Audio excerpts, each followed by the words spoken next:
Nintendo sure does like deluxifying their games, doesn't it? This isn't just a Switch-era trend, though, and there's precedent for this sort of thing, but to find it, we'll need to go back to a time when you needed an entirely separate device for playing a game in the palm of your hand. That's just insane. What were we thinking? Sure, Super Mario Bros. Was revolutionary and helped rescue the gaming industry in the mid-'80s, but now it's 1999, and I can't take it on the go with me. This is worthless! Well, that's where Super Mario Bros. Deluxe comes in.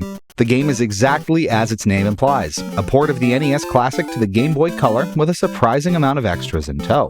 It plays more or less exactly as it did originally, so from a gameplay perspective, it's essentially unchanged. There are some quality of life improvements, like 3 different save files, switching to Luigi at will, and being able to walk to the left a bit, but it's pretty much the original game as you remember it.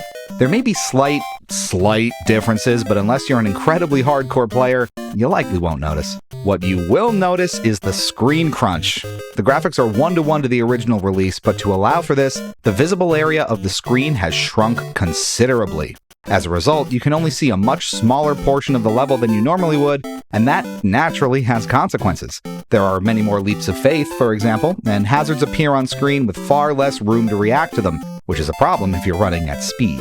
This amounts to the game being quite a bit harder than the original release, and not for good reason. Jumping into enemies you can't see or missing an off-screen platform happens all too frequently, and this adds frustration where there wasn't any before. You do adapt to it over time, of course, but the fact that adaptation is required at all does give some pause.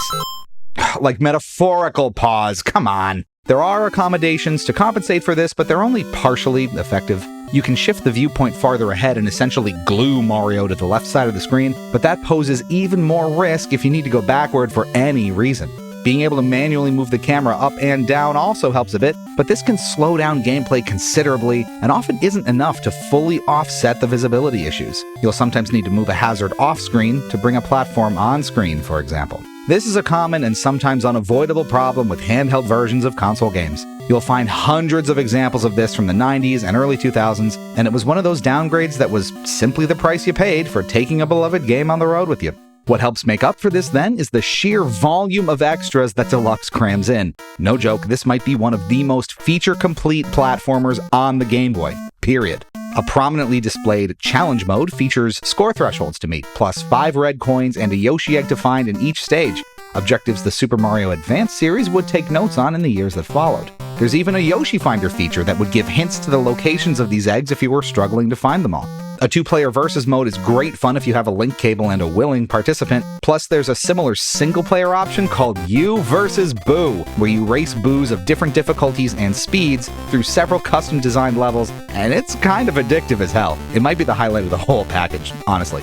Outside of gameplay, there are extra goodies like awards to unlock, a cute fortune-telling minigame that can give you extra lives, and even a photo album of images you could print out on the Game Boy printer. You know, if you were one of the 10 people who had a Game Boy printer. It's funny because it didn't sell.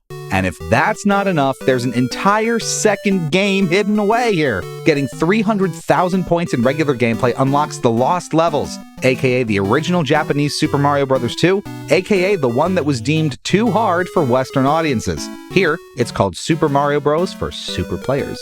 It's not the entire experience, though. The 5 bonus worlds are missing, as are some gameplay gimmicks like wind. It also suffers just as much from the screen crunch, if not more so. This compounds the added difficulty of these stages and makes them utterly maddening at times. Still, the fact that this content is here at all is easy to appreciate. As is the entire thing, honestly. The thoughtful touches and additions here make it clear that a lot of effort was put toward giving this game new life for a new generation of players. The credits music is even a full-on remix of the familiar Invincibility theme, which is a very cute touch and nicely summarizes the goal of this game as a whole. Take something seemingly everybody knows and give it a fresh, unexpected twist. And for the most part, it works. Despite the compromises and playability seemingly inherent in handheld ports like this, it's still a reliably fun version of one of the best video games of all time, and its wealth of extras still makes for a pretty enticing package, even today. So when you put it all together, Super Mario Bros. Deluxe gets 4 Gloobies out of 5. It's worth a look if you're up for a unique spin on this particular platforming classic, though it may not be the quote-unquote definitive way to play it. Thanks so much for watching. Stay fresh, cheese bags. We'll catch you back here real soon.